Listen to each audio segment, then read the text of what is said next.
Dragnet. Ladies and gentlemen, the story you're about to hear is true. The names have been changed to protect the innocent.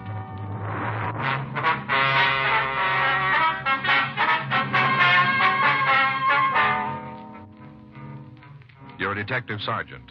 You're assigned to Bunko Fugitive Detail. A secretary tells you her employer has suddenly left town. She says he's taken all the company records with him. Your job? Check it out. It was Monday, May 18th. It was cloudy in Los Angeles. We were working the day watch out of Bunko Fugitive Detail. My partner's Frank Smith. The boss is Captain Didion. My name's Friday. We were on our way back from lunch, and it was 1:46 p.m. when we got to room 38. Bunko Fugitive.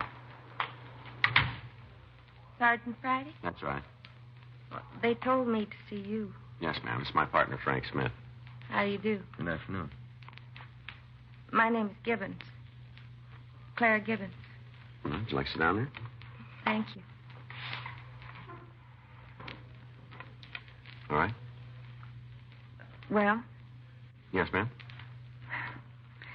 It isn't anything when you put your finger on it. At least, it isn't anything I'm sure of. Mm-hmm.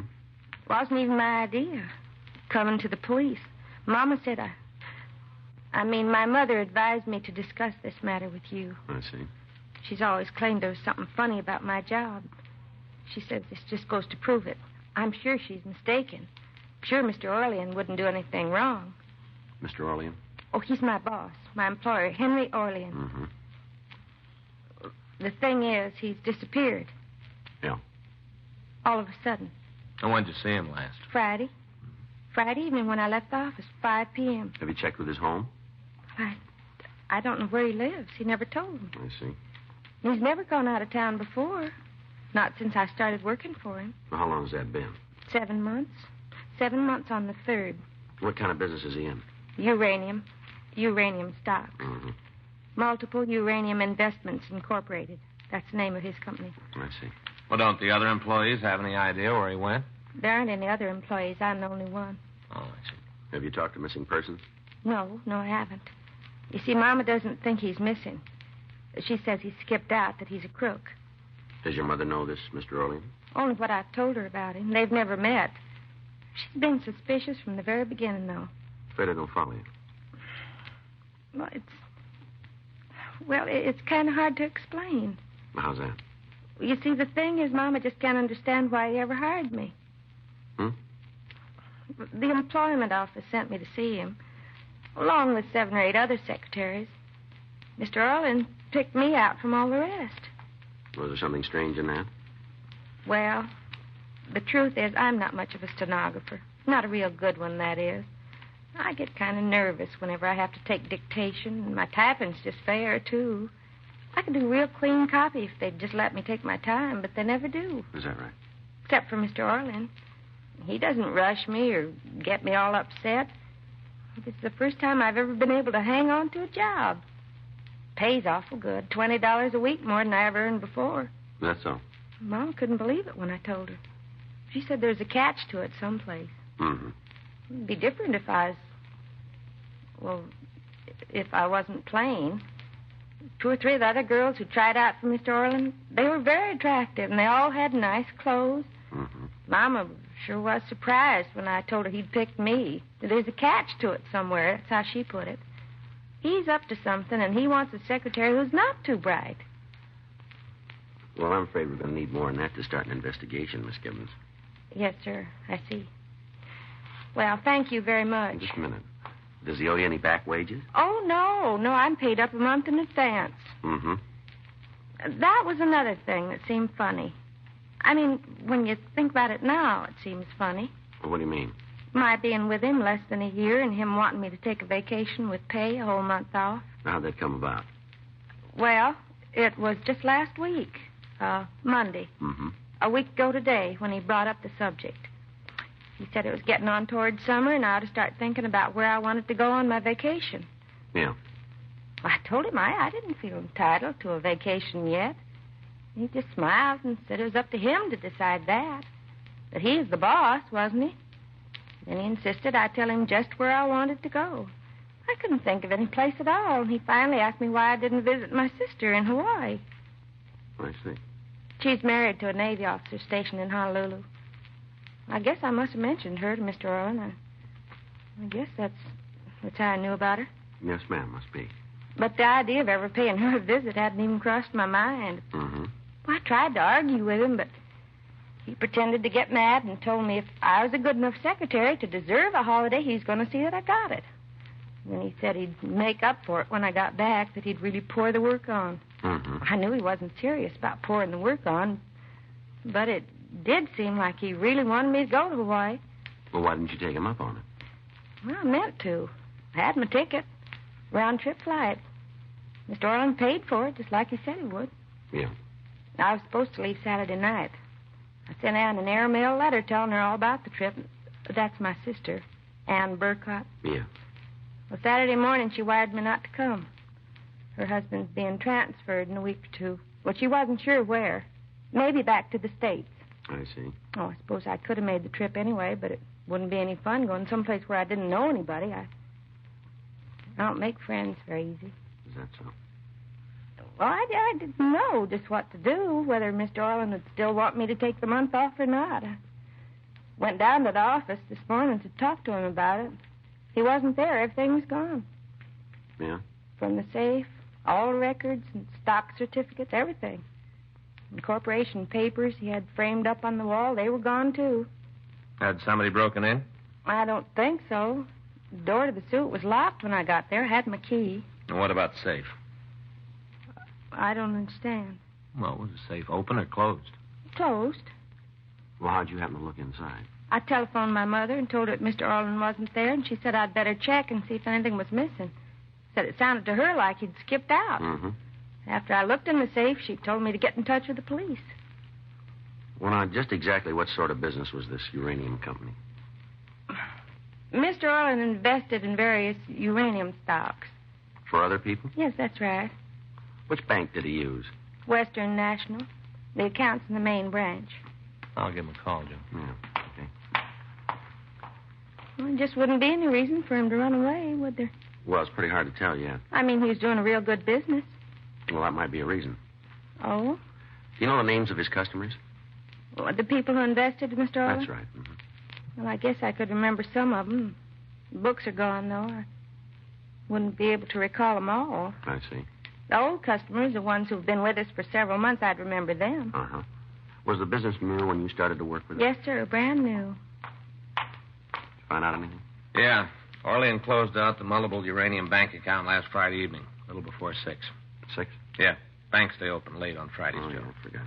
How much did he withdraw? Just under 100,000. A lot of money. Yeah. I guess Mama was right about him. It's starting to look that way. I should have known. From the beginning, I should have known. What? She's always right.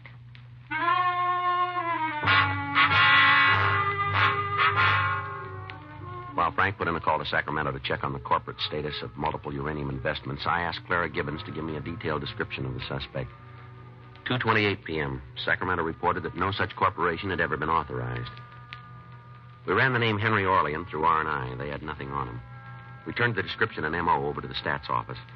They came up with 7 possible stock fraud artists.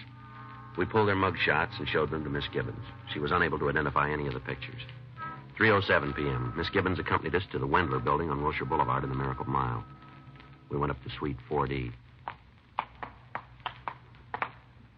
Just a second till I find my key. Yes, ma'am. Here it is. This is the outer office where I work. Mm-hmm. That's his office in there? Yes, sir. Well, that's real fancy. Have you talked to the building manager today? No, sir. Is he around, do you know? Well, there isn't any manager. Not exactly. The owner has an office down the hall. Oh. I'll be glad to find out if he's in. Thank you. You'll be here? Yes, ma'am. Well, very impressive quarters, huh? Must have been a very impressive guy. Yeah. Look at that, Joe. Wonder what he had up there. Hmm? Up on the wall. See that spot? Looks like there used to be a picture or something. Well, those incorporation papers, maybe, huh? Phonies? I don't know. As far as the state of California is concerned, they're phony. Mm-hmm. This is Mr. Wendler. Mr. Wendler is Sergeant Friday. How are you? I do. And this is... I'm awfully sorry. I don't seem to remember your name. It's all right. My name's Frank Smith. Well, Pleased to meet you. This is our identification, if you want to see it. forget it. All right. Well, You're the owner of this building, are you? well, it's the Wendler building. I'm Ted Wendler. Yes, sir. Draw your own conclusions. Yeah. Do you have any objections to answering a few questions, Wendler? No, All right. Will you answer them for us, please? I thought I was. Yes, sir. I asked you one before. Do you own this building? Outright. That isn't important. Well, it's important to me. It's important to the mortgage company. Is it in your name? Yes, it's in my name. All right, fine. And what about the man who rented this suite? Orlean? Yes, sir. Well, what about him? Do you know he left town? Well, she just told me. Did you know about it before? No. What can you tell us about him? He's a broker or something. Uranium stocks, I guess. So we got that much. That's all you know about him, huh? Yeah? How long's he rented from you? Let's see, a little over 7 months. Be 8 on the 3rd. Did he mention anything about where he had offices before? No, he said he was from back east. Any particular place? No. Why, what's he done? We'd like to talk to him, that's all. Well, maybe he'll come back. Uh-huh. Well, if he doesn't, it's all the same to me. What? I made him pay his rent in advance whole first year. That your usual practice? No, only with fellas in the stock market. You see, I remember 1929. Yeah. You never know what's going to happen, not with fellas in the market. Mhm. You see, I remember 29. Yeah. If Orlean stays away, I'm way ahead of him. Rent's paid up. Mhm. I'm nearly 5 months ahead of him. Yes, sir. I wish we were.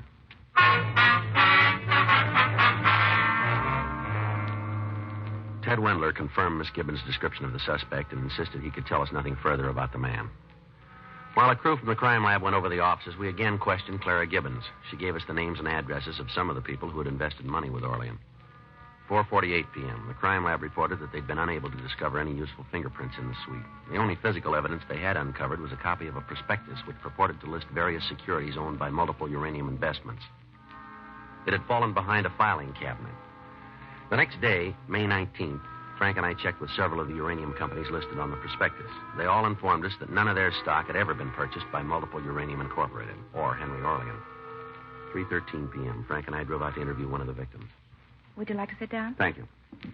Miss Custis, do you know a man named Henry Orlean? Yes. Yes, I know him. Why? Did you ever invest any money with him? $5,000. Nothing's happened to Mr. Orlean. We aren't sure yet. How'd you happen to give him the money? Well, it was some insurance my husband left me. Yes, ma'am. I'd kept it in savings. Didn't bring in much interest. When I heard about Mr. Orlean's company... Where'd you hear about it? Do you remember? At the hospital. Ma'am? St. Agnes Children's Hospital. Oh? I spend a day a week there helping out in the charity ward. I see. I'm on some of the committees, too. You know, fundraising, things like that. Yes, ma'am. Oh, I'm not one of the big people behind the work, but somebody has to get out and dig for the little donations, too. Yes, ma'am, they do. And I have quite a bit of free time now. Do you remember who it was that first mentioned Mr. Orlean to you? I think it was Mrs. Lorrington. Lorrington? Yes, Mrs. Arthur Lorrington. You must have heard of her. She does so much charity work around town. She's very prominent socially. Yes, ma'am. Just what did she say about Mr. Orlean's company? Well, she wasn't talking to me exactly. One afternoon, when she was showing some people the plans for the new clinic, Mm-hmm. I guess she was asking them for some contributions. That's how it sounded. And one of the ladies said it all depended on how well her husband's stocks did during the next quarter. I see. And Mrs. Lorrington laughed and told her her husband ought to be in multiple uranium, but he wouldn't have anything to worry about. Go on. Well, that was all I heard. They went on to the next room. Afterwards, I got to thinking, if this uranium stock was good enough for Mrs. Lorrington, maybe I ought to check into it. You know, you're always hearing about people making fortunes in uranium. Yes, ma'am. Well, I looked up the company in the phone book and talked to Mr. Orlean. At first, he wasn't very anxious for me to invest, but when I told him I knew Mrs. Lorrington, he said he'd take me in as a favor to her. When was all this? Oh, about 4 months ago. Have you seen Mr. Orlean since? No, You heard from him? not directly. I get a dividend check every month, though. Stock's paying very well. I figured it out. On a yearly basis, it'll come to over 30%. You can't do much better than that. No, ma'am. I told some of my friends about it, too, so they could get in on it. Mm-hmm. Well, thank you very much, ma'am. You still haven't explained what this is all about. Well, we're trying to get in touch with Mr. Orlean, that's all. Oh, the Wendler building on Wilshire Boulevard. That's where his office is, the Wendler building. Yes, ma'am. Isn't he there? No, he isn't. I don't understand. Orlean seems to have disappeared. What about my money? I'm afraid that went with him. Why, that isn't possible. He couldn't have. Mrs. Lorrington said it was a good stock. Yes, ma'am. We'll talk to her about it. Well, he paid me dividends every month. Good dividends. Yeah, well, I wouldn't count on any more of them. Why, I'll bring charges against him. I'll have him put in jail. He'll find out. But that's all you need, isn't it? Somebody to bring charges? No, ma'am, not quite. Well, what do you mean? We need him.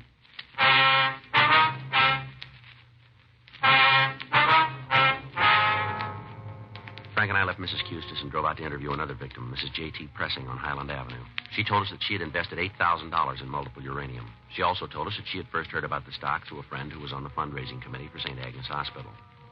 We interviewed 3 more victims. All of them were in some way associated with the hospital or were acquainted with Mrs. Arthur Lorrington. 8:45 p.m., we drove up to the Lorrington estate in Bel Air. A maid showed us into the library and said that Mrs. Lorrington would see us in a few minutes. Hey, Joe. Yeah. That's her. Hmm? Up there on the wall, that painting, that's Mrs. Lorrington. Yeah. Saw it in the Sunday paper once. Society page. Mm-hmm. Real honest to gosh, artist did it. You don't say. Mm-hmm. Probably flatters her a lot. Maybe. Oh, it's bound to. What makes you think so? Well, it stands to reason, Joe. If all a person wants is a good likeness, a photographer ought to do the trick. Yeah. Artists know that, too. They do. Mm-hmm. Figures they want something else. Want to look better, so he flatters them. Oh, I see. That's the way it works. Are you gentlemen waiting for me? Ms. Lorrington? That's right. We're police officers. This is Frank Smith. My name's Friday. Well, I'm sure it's my husband you want to talk to. Unfortunately, he's in San Francisco on a business No, trip. ma'am. We'd like to talk to you if you don't mind. You know a man named Henry Orlean? Orlean? That's it, yeah. The name sounds familiar, but I meet so many people, it's hard to be certain. Have you ever heard of a stock called Multiple Uranium Incorporated? Oh, yes, of course. Well, I didn't associate the two for a moment. That's Mr. Orlean's company, isn't it? Yes, ma'am. Do you have any money invested in that stock? No, not me personally, but I can vouch for the company if that's what you want to know. Mm-hmm. You see, I'm on the fundraising committee for St. Agnes Hospital. Matter of fact, I'm the chairman. Yes, ma'am, we know. And we do own some of Mr. Orlean's stock. The hospital, that is. But tell us, how'd you happen to buy it? Oh, we didn't. It was a donation. Would you mind telling us from who? Oh, no, not a bit. Mr. Orlean himself. I see. When did he give it to you? Last year, September. Yes, it was September. Charity Bazaar. I don't recall the exact date, but I can find out for you. Well, September's close enough. Just what was this bazaar? A party here at my home. We opened the grounds to the general public. A garden party and auction combined. An auction.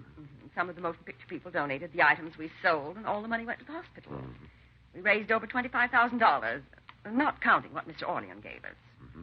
That's the stock donation. That's right. He congratulated me on the bazaar. He seemed to be very interested in charity work.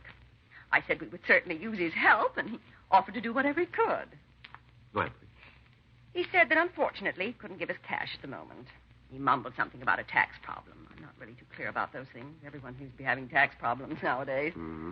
So instead of an outright gift, he offered us a block of stock in his company. I see. Now, just how much stock was involved? 500 shares, I think. Yes, something like that.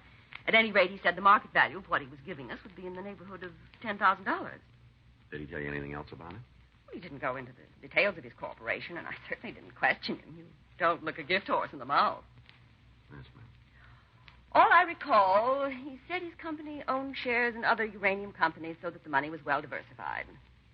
Now, was that all? Yes, I believe so. Except that he made one request. What was it? He asked me not to sell the stock for at least a year. Did he give you a reason? Oh, yes. He said that within a year's time it would double in market value. And in the meantime, the hospital would be receiving excellent dividends. I see. As a matter of fact, the dividends have been remarkable. Mm-hmm. Something like $500 a month, I believe our treasurer told me. Mr. Orlean must be a very shrewd investor. Did you ever discuss this uranium stock with any of your friends, Mrs. Lorrington? Why, yes, once or twice. One of our committee meetings, when we were going over the books, we were surprised at the return it was paying us. We all talked about it then. I suppose I may have mentioned it since. Mm-hmm. Just in conversation. Yes, ma'am. Is Mr. Orlean upset that I told other people about his company? I didn't know he wanted it kept secret. No, he wanted you to tell him. Well, then, Several people that you discussed multiple uranium with invested in the company as a result. it's a perfectly sound investment. No, ma'am. What? Orlean has disappeared, and so has their money. I'm sure you're mistaken. The stock he sold him was phony. So was the stock he gave your hospital fund. It couldn't be. Look at the dividends it paid. It was just good advertising. You mean he used the hospital? He used me? I'm afraid so. I just don't know what to say. I've never been involved in a situation like this before. Yes, ma'am. It's terribly distressing. Well, I know it's not my fault, but I can't help thinking I should have been more careful, more discreet. Well, I'm sorry. I'm afraid you'll have to excuse me. I don't feel like talking anymore. I'm very upset. We understand. Anita will show you out. We'll find a way. Let's go. Oh. I was just looking at that painting up there again. You know, I was right, Joe. Hmm? Flatters her.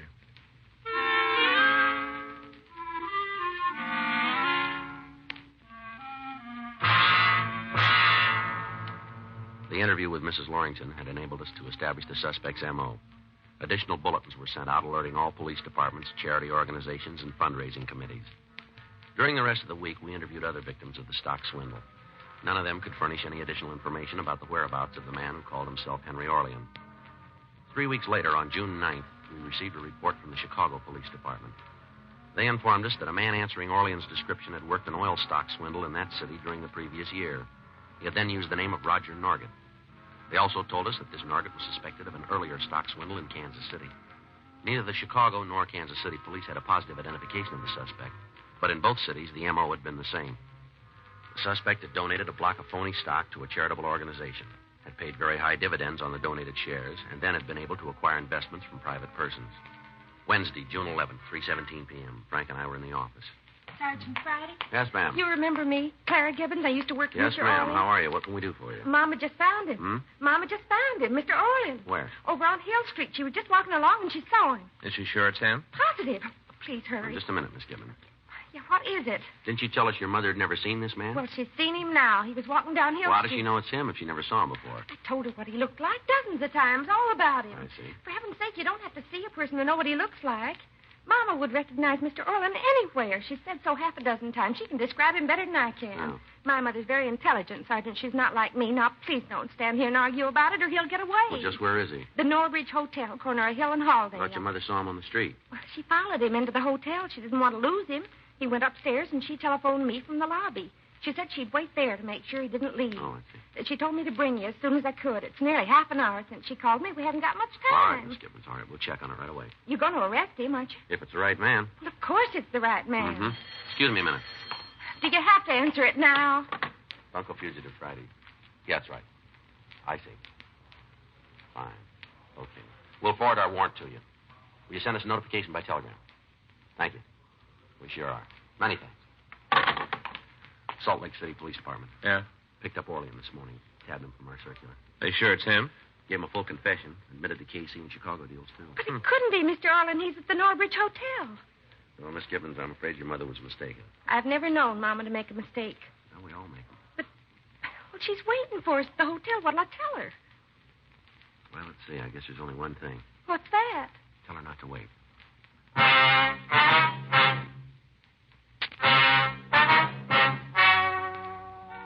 The story you have just heard is true.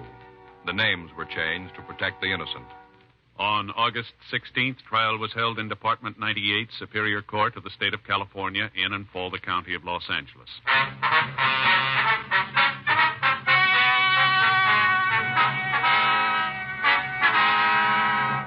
Francis Caxton Wheatley, alias Henry Orlean, alias Roger Norgett, was tried and convicted of grand theft, 7 counts, and received sentence as prescribed by law. Grand theft is punishable by imprisonment in the county jail for no more than 1 year, or in the state prison for not less than 1 or more than 10 years. Holds were placed on the suspect by the states of Illinois and Missouri at the termination of his sentence in San Quentin.